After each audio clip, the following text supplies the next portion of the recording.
So next on the docket, we have some shocking footage to share with you about our Quebec correspondent, Alexia Lavoie, being harassed, intimidated, and rushed by Antifa thugs at a Montreal encampment, one of these, what do you call it, the Hitler Youth Movement camps? Or hobos for Hamas. Hobos for Hamas, yeah. I love these little one-liners that David Menzies comes up with. But we'll show you this small compilation. There's a full report. I believe it went out yesterday. And then we'll talk about it. Let's look at this clip. Rebel news! Hey! Rebel news! True!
Là, sérieusement, vous n'avez pas de quoi regarder, là.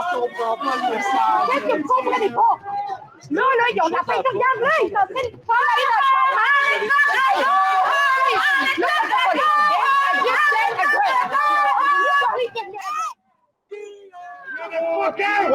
hey!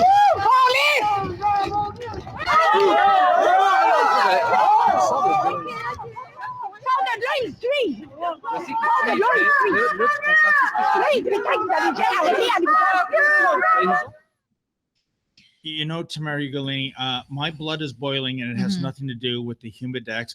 And, you know, as much as I've been out in the field and I've taken my fair share of garbage from the members of Antifa, to me, this is next level. And why? It's all about gender, if you will. Maybe I'm old school, maybe I'm antiquated, maybe I'm an obsolete man, but I was brought up on the proviso that you as a man do not strike a woman.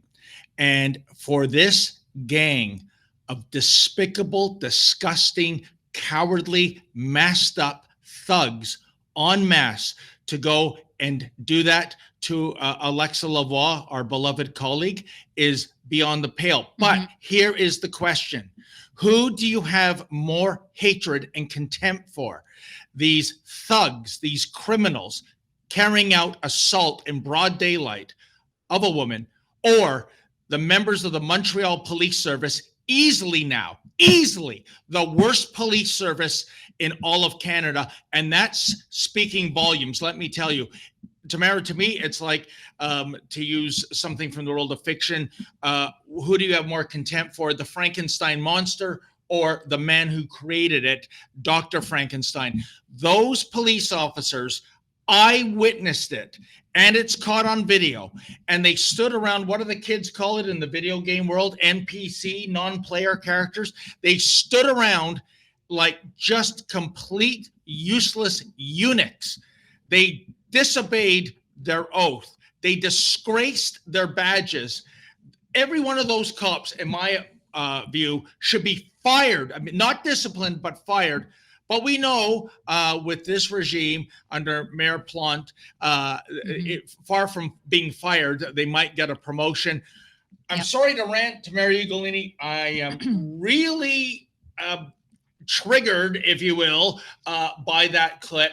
I'm just incensed, and I think it's despicable. Yeah, it really is despicable, especially because we weren't able to get security for Alexia for that particular event on such short notice. And, you know, the direction, the advice was just keep your distance, film from afar, don't go in. But then you saw them, they identified Alexia from across the street, and then a group of them just rush at her. And then they continue to harass, berate, chant, again, these childish ad hominem attacks at her and videographer and our video editor, Guillaume. And you see that gentleman in the blue shirt, that's not a security detail. He has nothing to do with Rebel News. It was just a gentleman on the street exercising, I guess what they call now the toxic masculinity, Yes. where he's like, you know, stop, trying to get in the middle and break it up a little bit, something that you would think the police would be doing.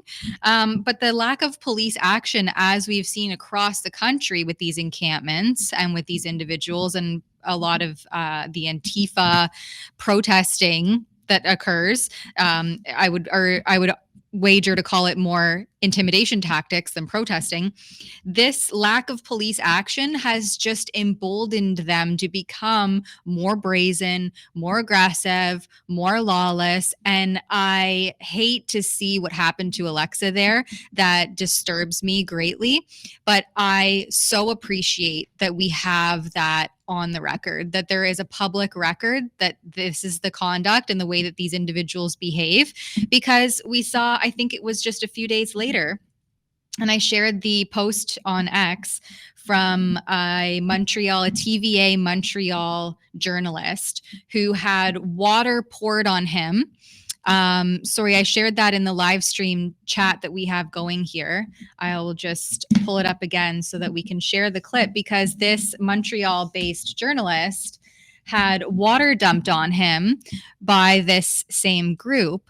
And we can just watch this clip, and then I'll share with you what the mayor had to say.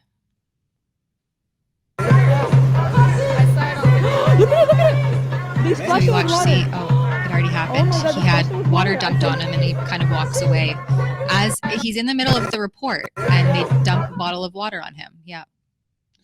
And they're always reaching out from behind flags, and they're masked and they're wearing gloves. And then you saw the one guy with Alexia, he had his sleeve pulled over his arm, and he's just continuing to go in her face so that they can't be identified, so that there can never be a trace or a fingerprint or an article of clothing or anything to trace them back. But the craziest thing about this, and if you watch Alexia's full report, the police basically allude to being on the orders of the Montreal mayor, Valérie Plante. And the sad hypocrisy here is that then she took this post from this TVA Montreal journalist who had water poured on his shoulder.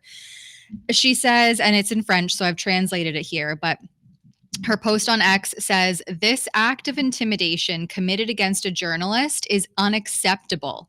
The right to demonstrate must not be exercised to the detriment of freedom of the press and the right to information." And then this same mayor, as we see videos showing much more intense and aggressive tactics being deployed on our reporter, Alexia Lavoie, complete crickets, silence from Mayor LaPlante.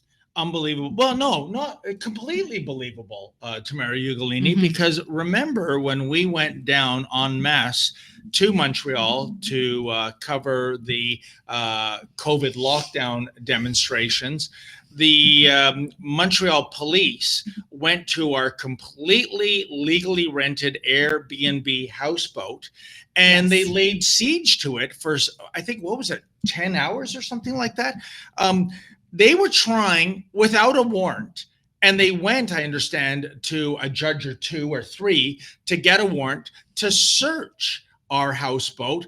They came up with a bogus arrest of me, which I didn't know this because I was hours behind bars. They were using me as a bargaining chip. We'll give you Menzies, you let us on the houseboat. And I believe Ezra came up with a more than fair compromise, which was for every cop that we let on the houseboat, remember folks, no warrant, they have no legal right to come on the property, you are shadowed by a Rebel News staffer.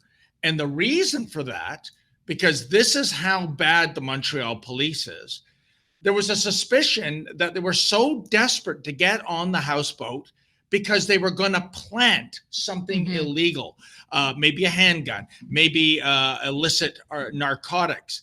So when they said no to that offer, it really makes you wonder, doesn't it, folks? I mean, really, what was the agenda? And I've said this before, Tamara, until that encounter with the Montreal Police, I went into the city of Montreal for our coverage with a very positive view of the Montreal Police Service. It's because of, one of my favorite shows, brilliant show, Just for Laughs Gags. It's a modern day version of Candid Camera. And they routinely use the Montreal Police Service. They use their cruisers, their uniforms. By the way, I don't know any other police service in the world that would be so liberal in lending their paraphernalia, because the chances something might go south very badly, I think, is there. I can never see the Toronto cops, the brass, doing this.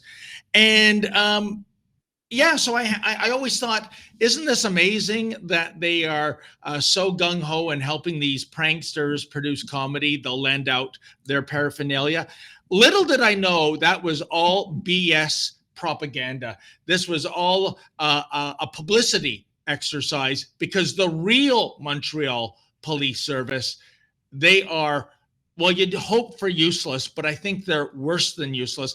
And my final point, Tamara Ugolini, when the mayor didn't weigh in on Alexia Lavoie and Rebel News getting roughed up that way, I'm not surprised, because I know if we went there en masse, like we did a few years ago, we would be branded as media Anglo, right?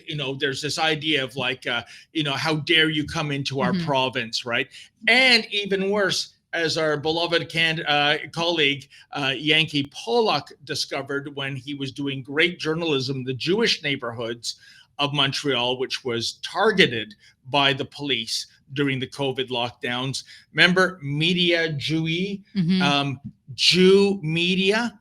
And you know what? I'm so happy that officer, that she said it in her mother tongue, so there was no bullshit about lost in translation.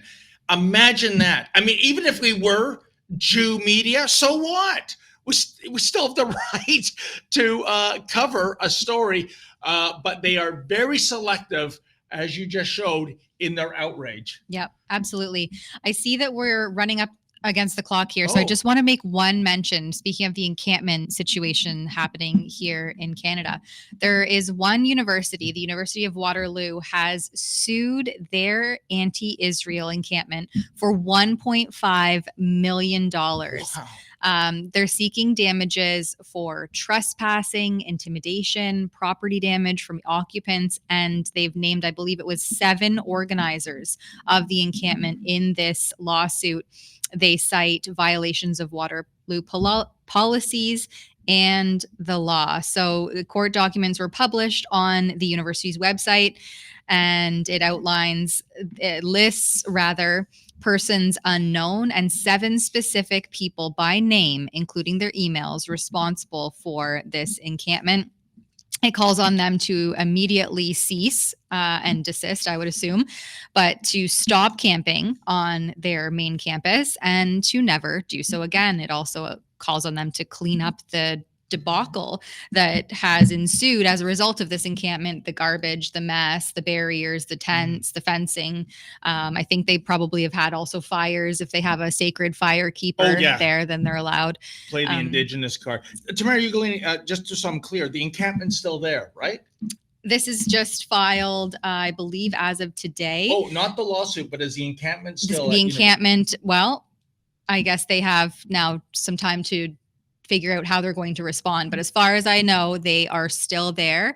But this is the next step the University of Waterloo has taken to try to finally dismantle this camp, because as we've seen, there's just no law and order in this country. Okay, because there's 2 issues at play here. As much as I applaud the university for trying to hit these guys in the pocketbook with that $1.5 million civil litigation, if the encampment's still there, that's a criminal matter. And all they have to do, just like the University of Calgary did, just as York University did, is call the police. You dial 911 We have an act of trespass going on. We have presumably 11 sections of the Trespass Act being violated, and it's gone. The day those encampments went up is the day they disappeared. To do all this kabuki theater, well, we're negotiating, with the disclosure and the boycotting and the divesting and blah, blah, blah. Forget it. Just get rid of these hobos for Hamas. It's eventually going to boil down to that one way or the other. It's like that old, I think it was Midas Muffler, you can pay me now or pay me later. And by the way, on the issue of that 1.5 million, let's be honest here, Tamara Ugolini, the university administrators are dreaming in Technicolor. If you think from these hobos, you're going to get $1.5 thousand, you're in fantasy land. It reminds me, a great story. Mark Breslin is the owner of the Yuck Yucks comedy chain. And there was a comedian that defected to a competing chain, and he was blackballed from performing at Yuck Yuck. So part of his new comedy routine is he was making Mark Breslin jokes. And Mark Breslin, I met him. He's a great guy, and he's a comedian himself. So you should have a thick skin. He was so offended. It was a ridiculous amount of money. It was he was suing him for like $400 million, right? And just to give you an idea of this comedian, he was like borderline destitute. When he would tour Canada, he would have to be put up on another comedian's couch, or it meant sleeping in the park, literally. And he used to laugh about the lawsuit because $400 million. And the ongoing joke, Tamara Ugolini, is that if Mark Breslin wanted to really stress him out, he would have sued him for $800, namely everything in his bank account. About $400 million. You're talking monopoly money here. So yeah. 1.5 million for these hobos. You aren't going to collect a penny of that. I can tell you that right now. Support freedom and support Rebel News this Canada Day by checking out our latest designs at rebelnewsstore.com. There you can use code TAMARA10, that's TAMARA 10, to save 10% off of your total order at checkout. Just like this shirt here, freedom isn't free. We have tons of new designs and great Canada Day swag, so be sure to check it out at rebelnewsstore.com. Thank you for your support.